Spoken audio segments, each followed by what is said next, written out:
اللہ اللہ اللہ اللہ اللہ۔ السلام علیکم ورحمۃ اللہ وبرکاتہ۔ وعلیکم السلام۔ ان الحمد للہ نحمده ونستعینه ونستغفره ونعوذ باللہ من شرور انفسنا ومن سیئات اعمالنا، من يهده الله فلا مضل له ومن يضلل فلا هادي له، واشهد ان لا اله الا الله وحده لا شريك له واشهد ان محمدا عبده ورسوله، اما بعد فان خير الحديث كتاب الله وخير الهدي هدي محمد صلى الله عليه وسلم وشر الامور محدثاتها وكل محدثة بدعة وكل بدعة ضلالة وكل ضلالة في النار۔ محترم حاضرین، سامعین و سامعات، ناظرین و ناظرات، اصول ثلاثہ کے اس درس میں آپ تمام حضرات کا خیر مقدم ہے۔ اللہ رب العالمین ہمارے اور آپ کے مل بیٹھنے کو قبول فرمائے، علم نافع سیکھنے، اس کے مطابق عمل کرنے، اس کی دعوت عام کرنے اور اس راستے میں آنے والی مصیبتوں کے اوپر اللہ رب العالمین ہمیں اور آپ کو صبر کی توفیق نصیب فرمائے۔ حاضرین گرامی، گزشتہ درس کے اندر آپ کے سامنے ہجرت کے تعلق سے مکمل گفتگو کی گئی تھی، اور اس میں ہم نے یہ بتایا تھا کہ مومن سے دو طرح کی ہجرتیں مطلوب ہیں۔ ان ہجرتوں میں سے ایک ہجرت یہ ہے کہ آدمی اللہ رب العالمین کے حرام کردہ چیزوں کو ترک کرے، جن کاموں سے اللہ اور اس کے رسول نے منع فرمایا ہے، روکا ہے، ان کاموں سے بندہ باز آ جائے۔ اور دوسری ہجرت جو ہے وہ اپنے خاص معنی کے اندر کہ بلد کفر سے، کفر کی جگہ سے منتقل ہو کر کے اسلام کی جگہ پر آدمی جائے جہاں پر اس کو اپنے دین کے اوپر عمل کرنے کی آزادی نصیب نہیں ہے، ایسی جگہ پر۔ یہ گفتگو آپ کے سامنے کل ہو چکی تھی۔ اس کے بعد کا جو سبق ہے، کوئی پڑھیے۔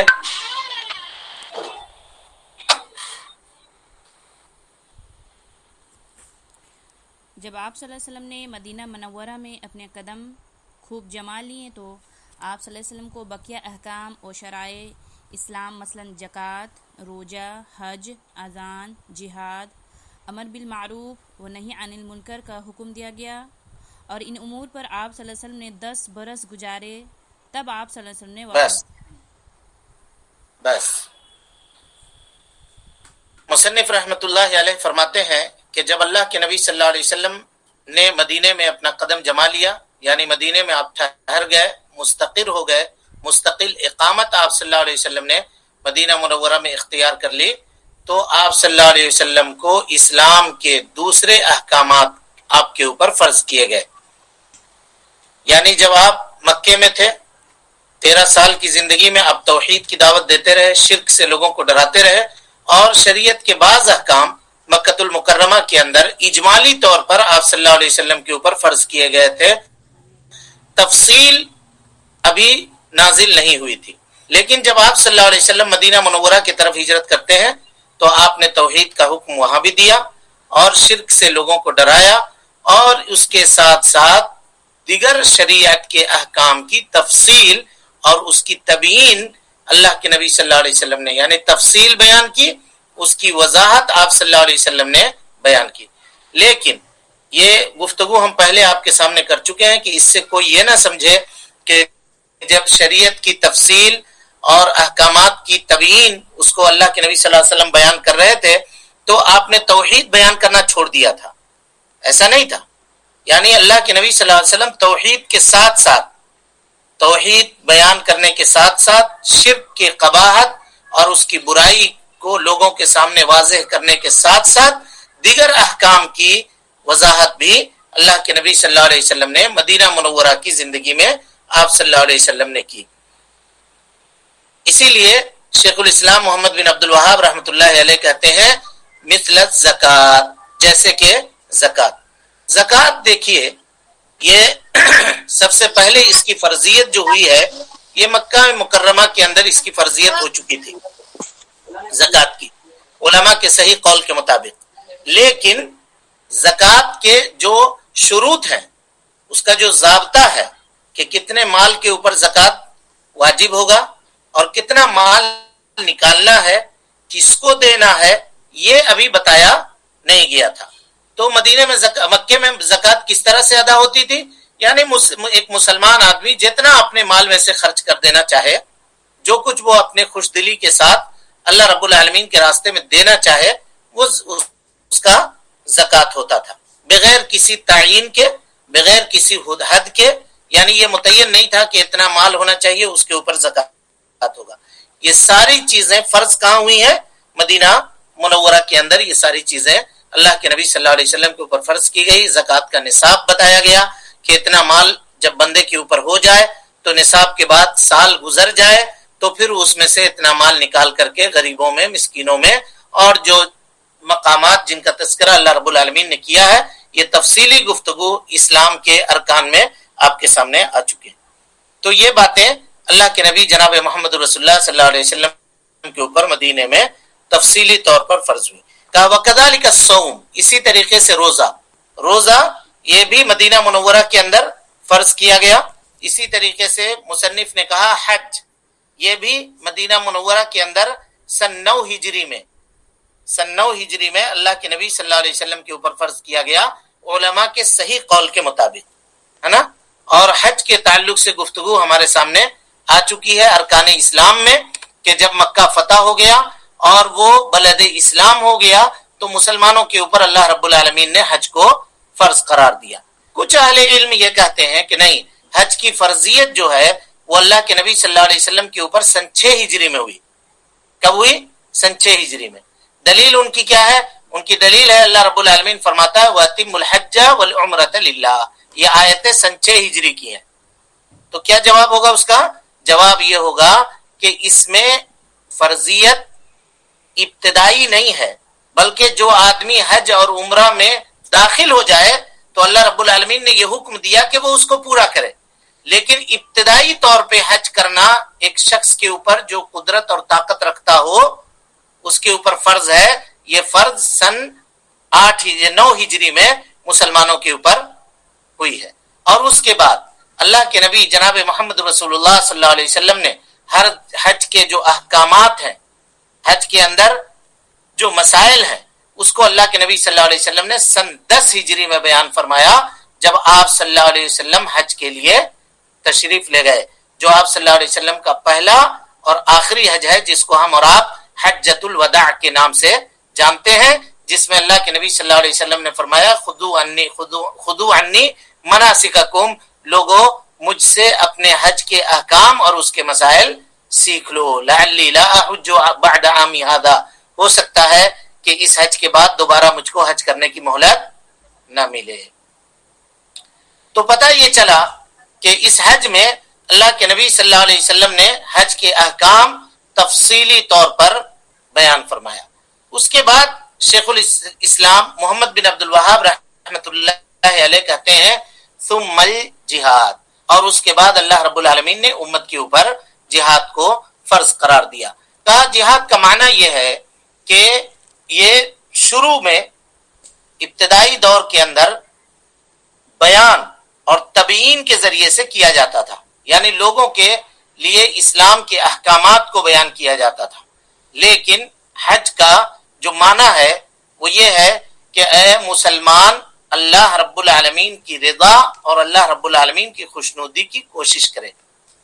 اسی لیے ابن قیم رحمۃ اللہ علیہ کہتے ہیں کہ جہاد کی 2 قسمیں ہیں، ایک جہاد بالید والسنان، ہاتھ کے ذریعے سے جہاد کرنا، اور دوسری قسم ہے کہا الجہاد بالحجت والبیان، حجت اور بیان کے ذریعے سے اللہ رب العالمین کے راستے میں کوشش کرنا۔ شیخ سعدی رحمۃ اللہ علیہ جو علامہ ابن عثیمین رحمۃ اللہ علیہ کے استاذ ہیں، کہتے ہیں جہاد کے معانی اور اس کے مطلب کو بتاتے ہوئے کہ کیا تعلیم اور تعلم، علم دینا، علم سکھانا اور اس کے اوپر صبر کرنا، امر بالمعروف اور نہی عن المنکر کرنا، کیا یہ جہاد نہیں ہے؟ کہا یہ جہاد ہے۔ اس سے یہ پتا چلا کہ دونوں معانی اس کے اندر شامل ہیں، اور اس کی تفصیلات ہیں انشاءاللہ العزیز، جو پھر کبھی موقع ملا آپ کے سامنے تو یہ ساری تفصیلات اور اس کے شروط کے ساتھ اس کی وضاحت ہم آپ کے سامنے کرنے کی کوشش کریں گے۔ اس کے بعد مصنف رحمت اللہ علیہ کہتے ہیں والاذان، جہاد کے بعد اذان۔ اذان یہ پہلی صدی ہجری میں یا پہلی ہجری میں اللہ کے نبی صلی اللہ علیہ وسلم، ایک ہجری میں اللہ کے نبی صلی اللہ علیہ وسلم کے اوپر فرض کیا گیا، یعنی ہجرت کے پہلے سال اذان کی فرضیت اللہ کے نبی جناب محمد رسول اللہ صلی اللہ علیہ وسلم کے اوپر ہوئی علماء کے صحیح قول کے مطابق، بلکہ بعض علماء یہ بھی کہتے ہیں اس سلسلے میں کہ نہیں، اذان کی جو فرضیت ہوئی ہے یہ ہجرت کے دوسرے سال ہوئی ہے، لیکن صحیح بات یہ ہے کہ اذان کی فرضیت ہجرت کے پہلے سال ہوئی۔ جب اللہ کے نبی صلی اللہ علیہ وسلم ہجرت کر کے مدینہ منورہ تشریف لائے تو پہلے سال اللہ رب العالمین نے حج کو اذان کو آپ کے اوپر فرض قرار دیا۔ اس کے بعد مصنف رحمت اللہ علیہ کہتے ہیں والامر بالمعروف والنہی عن المنکر، بھلائی کا حکم دینا، برائی سے روکنا، یہ چیز مدینہ کے اندر فرض ہوئی، مدینہ منورہ کے اندر فرض ہوئی امر بالمعروف اور نہی عن المنکر، اور یہ جہاد کے اقسام میں سے ایک قسم ہے۔ اس کی تفصیلات ہیں جس کو اللہ کے نبی صلی اللہ علیہ وسلم نے ایک حدیث کے اندر بیان فرمایا۔ آپ صلی اللہ علیہ وسلم کہتے ہیں من رآ منکم منکرن، تم میں کا جو بھی کوئی شخص منکر کو دیکھے، برائی کو دیکھے، تو اس کو چاہیے فلیغیرہ بیدہ، اس کو اپنے ہاتھ سے روک دے، فإن لم یستطع، اگر ہاتھ سے روکنے کی طاقت نہیں ہے فبلسانہ، زبان سے روکے، منع کرے، اگر اس کی بھی طاقت نہیں ہے تو فبقلبہ، دل سے اس کو برا جانے، دل سے اس کو برا جانے۔ تو پتہ یہ چلا کہ امر بالمعروف اور نہی عن المنکر کبھی ہاتھ سے ہوگا، کبھی زبان سے ہوگا، اور اسی طریقے سے کبھی قلب سے ہوگا، دل سے ہوگا۔ لیکن اس کے لیے ضروری ہے کہ آپ جس چیز کا حکم دے رہے ہیں یا جس چیز سے آپ کسی کو منع کر رہے ہیں، یعنی معروف کا کر رہے ہیں، معروف کا حکم دے رہے ہیں، امر بالمعروف کر رہے ہیں، یا نہی عن المنکر کر رہے ہیں، دونوں صورتوں میں معروف کا معروف ہونا یعنی اچھے کام کا اچھا ہونا دلیل کی روشنی میں آپ کے سامنے پتا ہو، واضح ہو۔ ایسے نہیں کہ آپ کسی کام کو خود سے اچھا سمجھ رہے ہیں تو اس کا آپ حکم دے رہے ہیں، یا کسی کام کو اپنی طرف سے آپ برا سمجھ رہے ہیں کہ ہم کو لگتا ہے کہ یہ چیز بری ہے، اس وجہ سے آپ اس سے منع فرما رہے ہیں۔ کہا نہیں، اللہ رب العالمین کے راستے کی طرف بلانے کے لیے علم کا ہونا ضروری ہے، اور علم کہتے ہیں دلائل کے ساتھ مسائل کو جاننے کا نام علم ہے۔ اپنی جانب سے، اپنی طرف سے اگر کوئی آدمی کوئی بات کہتا ہے تو یہ امر بالمعروف اور نہی عن المنکر کرنے والا نہیں ہے۔ اسی طریقے سے امر بالمعروف اور نہی عن المنکر کے جو مراتب ہیں، یعنی ہاتھ سے روکنا، زبان سے روکنا یا دل سے برا جاننا، جس آدمی کے اوپر جو مرتبہ فٹ ہوتا ہے اس کو وہی کام کرنا ہے۔ مثال کے طور پہ ایک آدمی کے اوپر واجب ہے کہ وہ زبان سے منع کرے، لیکن وہ چاہ رہا ہے کہ ہم ہاتھ سے منع کریں گے، غلط ہے، نہیں ہوگا۔ ہاتھ سے منع کرنے والے لوگ کون ہوں گے؟ تو کہا جو امراء ہیں، حکام ہیں، سلاطین ہیں، امر بالمعروف اور نہی عن المنکر کرنے والے خاص لوگ ہیں، ان کے اوپر واجب ہے کہ وہ ہاتھ سے روکے، منع کریں۔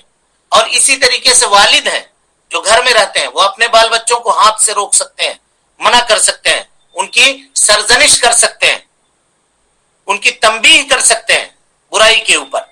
لیکن آپ چاہیے کہ سڑک چلتے ہوئے کسی آدمی کو ہم ہاتھ سے روکیں اور ہاتھ سے اس کو برا کہیں تو یہ چیز جائز نہیں ہے، آپ کو یہ اتھارٹی حاصل نہیں ہے۔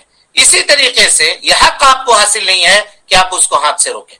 اسی طریقے سے جس کو زبان سے روکنا ہے وہ زبان سے روکے، اور جس کو دل سے برا جاننا ہے وہ دل سے برا جانے۔ یہاں ایک اور بات جانیے، امر بالمعروف اور نہی عن المنکر کے مراتب ہیں۔ کبھی منکر سے آپ روک رہے ہیں، کسی شخص کو برائی سے روک رہے ہیں، آپ کو یہ امید ہے کہ ہم جس شخص کو روک رہے ہیں وہ برائی چھوڑ دے گا، تو روکیے، منع کیجئے، اس میں کوئی حرج کی بات نہیں۔ لیکن آپ کو یہ امید ہے، یہ پہلا مرتبہ ہوا۔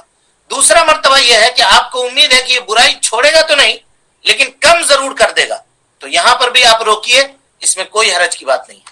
لیکن اگر آپ یہ جان رہے ہیں کہ ہم اگر اس کو اس برائی سے روکتے ہیں تو اس جیسی اسی کی طرح کسی دوسری برائی کے اندر وہ پڑ جائے گا، اسی کی طرح کسی دوسری، یعنی دونوں ایکول سیم برائی کے اندر وہ پڑ جائے گا. تو یہ آپ کے اجتہاد کے اوپر ہے کہ آپ اس کو روکیے گا یا نہیں روکیے گا. یہاں پہ مجتہد غور کرے گا کہ اس منکر سے اس کو روکنا ہے یا نہیں روکنا ہے.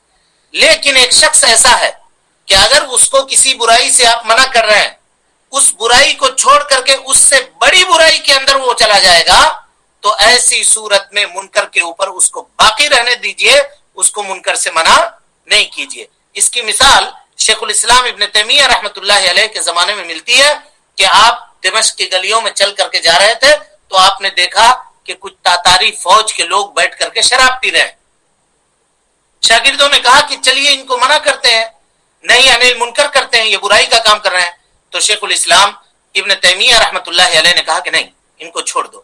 اللہ رب العالمین نے شراب کو حرام اس لیے کیا ہے کہ یہ اللہ کے ذکر سے لوگوں کو غافل کرتی ہے. اگر تم ان کو روکو گے تو یہ شراب کے نشے سے جب باہر آئیں گے تو یہ مسلمانوں کا قتل عام کریں گے، ناحق لوگوں کا خون بہائیں گے. اس لیے ان کو اس برائی کے اندر پڑے رہنے دو تاکہ ان کے ہاتھ سے دوسرے جو مسلمان ہیں وہ محفوظ رہ سکیں. تو شیخ الاسلام نے کہا کہ اس کو اسی برائی کے اوپر رکھیں. اسی کی ایک مثال علامہ ابن قیم رحمۃ اللہ علیہ نے اپنی کتاب کے اندر بیان فرمائی. کہتے ہیں کہ اگر آپ کسی شخص کے بارے میں جانتے ہوں کہ یہ شخص کوئی ناول وغیرہ، ڈائجسٹ وغیرہ کی چیزیں جو جنسی کتابیں ہوتی ہیں ان کو پڑھ رہا ہے، لیکن آپ جانتے ہیں کہ اگر ان کتابوں کے پڑھنے سے اس کو ہم روکیں گے تو یہ جادو کی کتابوں کو پڑھے گا، کفر و بدعات کی ملحد لوگوں کی کتابوں کو پڑھنے لگے گا. تو ایسی صورت میں کیونکہ اس کو پڑھنے کا شوق ہے، اگر یہ کتاب نہیں پڑھے گا تو جن مجالس کے اندر وہ بیٹھتا ہے وہاں سے اس کو دوسری کتابیں ملے گی. یہ اگر آپ کو یقین ہے تو ایسی صورت میں اس شخص کو آپ اس برائی کے اوپر رہنے دیجئے تاکہ اس برائی کو چھوڑ کر کے وہ اس سے بڑی برائی کے اندر داخل نہ ہو. سمجھ رہے ہیں؟ یہ مراتب ہیں امر بالمعروف اور نہی عن المنکر کے. اسی طریقے سے جو بھی کوئی شخص امر بالمعروف اور نہی عن المنکر کر رہا ہے اس کے لیے ضروری ہے کہ وہ اسی طریقے اور اسی اسالیب کے اوپر امر بالمعروف اور نہی عن المنکر کرے جو اسلوب اللہ کے نبی صلی اللہ علیہ وسلم نے بیان فرمایا ہے. آج کل کے زمانے میں یہ دیکھنے میں آتا ہے کہ لوگ اس نام کے اوپر گناہ کرتے ہیں. مثال کے طور پہ کہا کہ کوئی برتھ ڈے کر رہا ہے اپنے گھر میں، اپنے بیٹے کا یا کسی کا سالگرہ منا رہا ہے، پیدائش کا دن منا رہا ہے. کہا کیوں منا رہے ہیں بھائی؟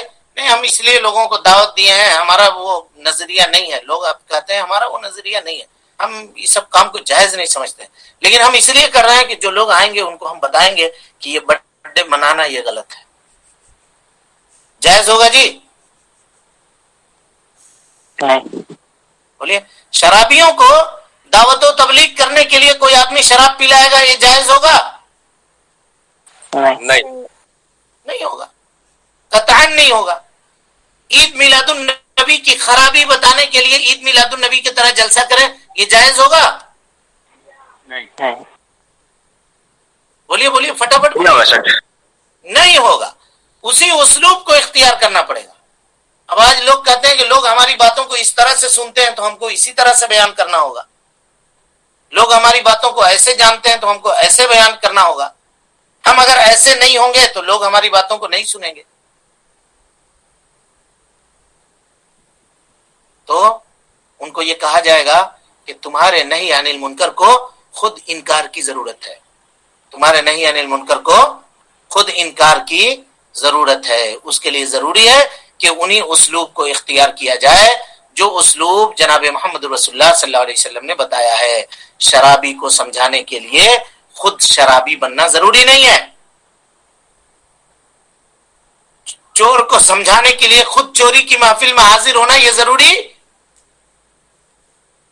نہیں ہے، بلکہ ایسا کرنے والا گنہگار ہوگا، ایسا کرنے والا گنہگار ہوگا. چلیے. تب آپ صلی اللہ علیہ وسلم نے ان امور پر آپ صلی اللہ علیہ وسلم نے 10 برس گزارے